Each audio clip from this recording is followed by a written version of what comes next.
Yada yami ase. Sade power from so asachi MBM. Ebeneza no no safrade ya ba bedru enie. Eitina ma colleagues ni bia o hia na no ka nyina ne se Mo Mary. Adom ahya wo ma. Erade ne wote. Wo hira wo ba mu. Wo hira wo yafrumu aba Jesus. Mary kronkron nyamini bompaye maye na de bonefo sei ni da eni awieye na agidefo nyina agi so se amen. Enkrande ensuagu okosunyane ne potam nsu a ensuagu miamia wodo bi ensuagu asantema mpode awie gina so gedegede sasa na market day nyame to kosu ma wie monte ebono numa no ade oja ensuo nagu na yeri aprapra na yakofie medidi akwasensia asemi di kabre na edrusim ma me fa happy birthday kase enkofa ma Elizabeth Baba Auntie Baba ena yenyina ayede efrew of Cape Coast Hotel nyame onhyiraw nyame onya okese oma na adum ebro adum nyina so ebun kamfa so Auntie Baba happy birthday efrebusuafo ye nyina ye ho from Penny Kakra onananom nyina ase ye we show happy birthday ye koso sira sasafade ensu a egu na wo enkran ewu subi na emane nya nhira efie mekonto fie so ahodin mu ya menhira Omanyina see you wish you all the best. From Johnny Ekosi any chatu gina say wish you happy birthday. So once again, happy birthday to Auntie Baba. So the pay twa yam come on eso. Ose no me din komo about democracy hub for demonstration mo ye. So we so much 3 days but unfortunately we 2 days. And the outcome na enya kono. Na nya nika enya dia na o say as oman yes so senam nika e kan no e obia constitutional right ese bibi e koso Ghana na so ani enye ho a ya please for so trinity atwe bia peso te se wonko na peso na antikrom en ko hia bambo sabo ye dom na moko mu hia bambo unya notify please for na mu nyina mo gitum mu router eno ano o demonstration asha asiano no but demonstration be nam so biam na kofa o how kase de abre ada omanfo a enka demonstration ho no o mana mamra emfo aso empene so ensem kanye be nam so bi amana akwa wie sese bio ya de adwen bonni bi taache de etu anamo we no o mana mamra emfo aso etitimamfo emfo aso ere no bi frame na o kana akwasi na o kana wanka the purpose of their demonstration they won't can one say minim time I can galamsey one say minim time I can galamsey one say the president himself knows say galamsey a challenge but the first will be a to say a challenge doesn't make say also your demonstration man may challenge to others so ask yourself every night demonstration I can tell say what's easy quite bobo also how comes I hear demonstration with the abu agwakwemu ka ba me videos never chiro and you think say because our content the content here say galamsey ha Ghana so tin ye ban so cause another news as for yana no somebody kaka say o mana mamoafo aso ese to sa na mo no yesa ye twetwe penfo adwen bibia ekoso mamu a enyene penfo sa adwen fa firi ho. But in the process of achieving that the other person achieving, you don't so cause hardship to others. And where the demonstration? Where the demonstration? Say because who say galamsey koso enye. Mampena by ensuring kasente to one amono. Uwa kwa sa bua begu ka kwemu. So maka anko. Eti yemfo fa wo de so na yen kasa galamsey enye. Enya atwemi ntimi nya sa de no.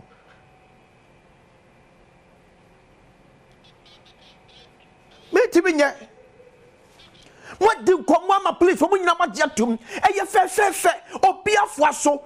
The reason for your demonstration, a man for demonstration, so.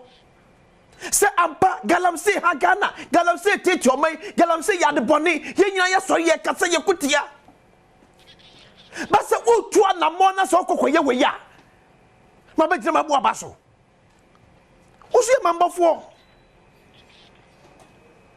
na please for case you asma kwa kaki papa pedi we so for mawo mami lawyer ne letter no na hwedem guasem ya lawyers ne so kire honum Chevron lawyer, I check that I come up, please for making Calcutta and the and maybe a buffo me and you to say buffo. And in my airtime, you to say airtime. Shadia, this is a letter. Yeah, Vomawo, lawyer, justice, same side. Actually, I come up, please for the commander, Greater Accra Regional Command, Ghana Police Service. To do Accra, dear Mr. Ahenkwasi Ano DCOP, Oliver Mausi Baka Vomao request for urgent medical care. 1. I would be grateful if you could promptly procure professional medical care for Mr. Oliver Mausi Baka Vomao, who turned himself into your custody at 2:46 p.m. yesterday, September 23, 2024. This request derives from the recommendation from a preliminary medical examination which was conducted on Mr. Baka Vomawo after he was taken seriously ill earlier this evening. Additionally, we find it necessary to bring the following to your attention. A. The police medical care was not extended to Mr. Baka Vomawo. And B. That the private medical care which we procured for him had to wait at the police station entrance for hours to be allowed access to him. We at Justice same side as Quafeshe. A day before I trace her crata way, share idea of about Koye or demonstration. I say, Nipano Yarino on a con, on a shot at Cocono. And if I'm on so Yari seriously, no, yet you hear medical care on the Coradio Quacoye. You be Yari seriously, seriously, check on a shot I read now con, or Yari seriously, serious. You hear serious medical care. Vomawo, Shadi Oye, on a share right now, or inside no. Please for khaki in what to share. Shadi, seriously, and no yare. Seriously, we are ampa, Vomawo. Manole and Yare, we are because Unyaria, Sadu Minister Baye, Yaria wom. Because Sabin Yaria, Kaunya Sadi, we are. Tell please for one medical attention, no. Because Sabia Bruce Sabio Condos, Unyare Pa, Unyari will die. Madam Catchero. Uyare. For the sake of democracy. For the sake of the Mutam Catchers, I want us also for Sua. Who for the Voma on the Sua. You won't say one. Please for Kaki, ye one. Ye sick at it as tax, no. And we'll be in the cocktail from the more. Because of the irresponsibility of Vomawo and Timnu Mebawaka and Emma Police for. And you think, say, what America and I demonstration, who makes me a to police for Kadia Gane? Ah? So what America say me demonstration? Me demonstration am yen tino, ma block it kwine, me mo bia ko mo bia ma ko to police for Kadia Gane. America. Obetimi I know dwa na akọ bebe traga na nya twomti ne amanyo sometime tanti ye befo so amanyo sometime tan ye na mamuti no ye befo so because we are stealing e voba oye no we wi aban agapade oye krofo we wi aban agapade.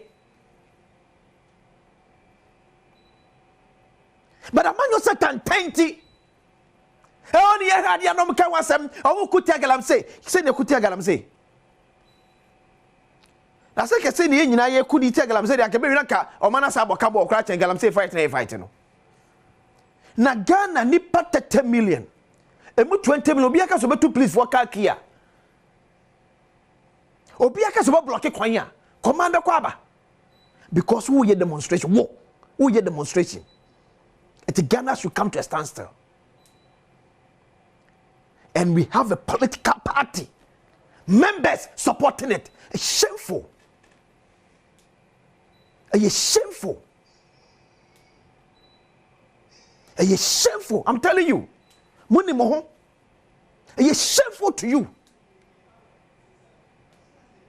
So that's now supported at the time say, all because of political power. It's shameful. Never you catch some catch now. We shame ya no person yame. You find the say that not for your selfish parochial interest in Magana Beba Sabasa. Say the fighting galam say. When are the fighting galam say? Huh? When are the fighting galam say? Did him go 77 classes somewhere? I don't so democracy muntisa. Ade. Edianko.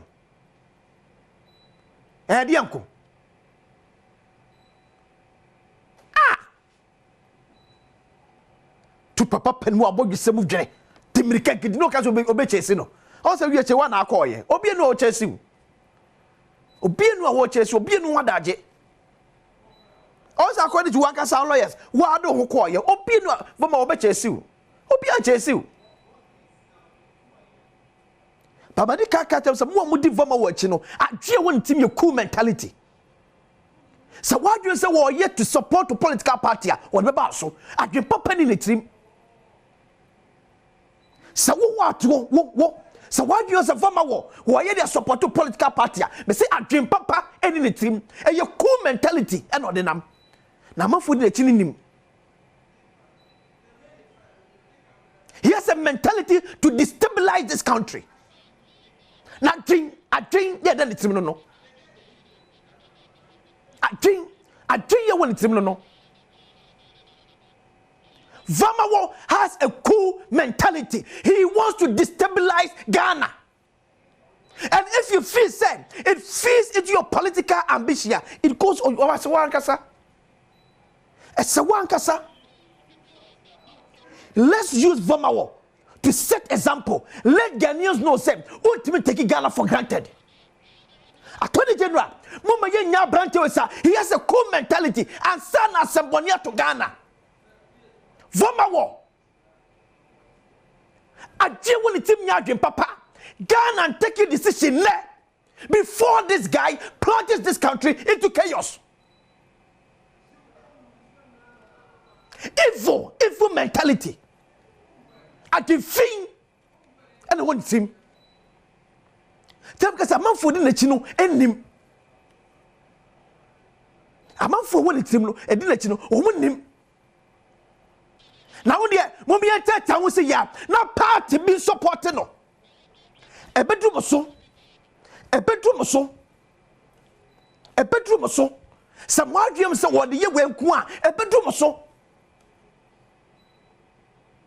Vamawo, any MPP, any Asem, he has certain mentality. He has it against Ghana. It's what you also want you to feed your political party interest. A bedroom or so. And that day, we will hear you out. This is the time for us to condemn it once and for all. He has evil mind. Adom Bunny, and Asem Timuma. Adom Papa in the team. Follow all his write-ups. Go to Facebook. Go to Twitter. Follow all his write-ups. And you see where I'm driving to. Nyamenke Ensida see ebenye ni pabone for seven more. Abedi o man say ama Ghana abo. Ghana be ye. Ye man achi ansumu ye.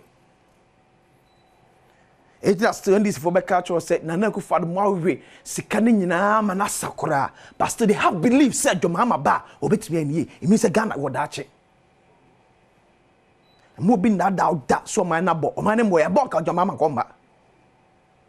Say Ghana bo ka Jomama komba. And that's all baby. Yami Adom Friday. Freedom, hashtag media freedom. #media freedom. Now I can say we as munshi ekonomi atano mo yen.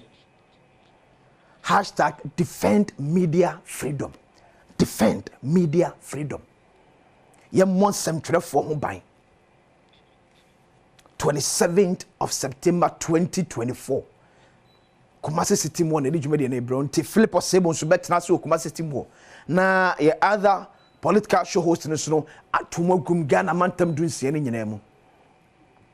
To bring a report of ensemtrefo ya yomo ayaka de ya truntramo esanso mo yomo adwumenti ensemtrefo ya di omo atem ya sopo mo ya hunu homo ama bikura tu afiri ya mamu because of mo yomo adwumenti ya defend ensemtrefo ya dwuma ya ne yam fe makono a ya defend ensemtrefo. So Friday ya nyina nhia ne yeni nkombo o Kumasi City mo for #defend media freedom. We CDD and the Danish embassy in Aso Yasna. Yedi Jumedi. Ebremedi akwasi insi oma yine kwabra sante and every for a card your mode. Pensemu eto aso. Kaisa still asemi edika background.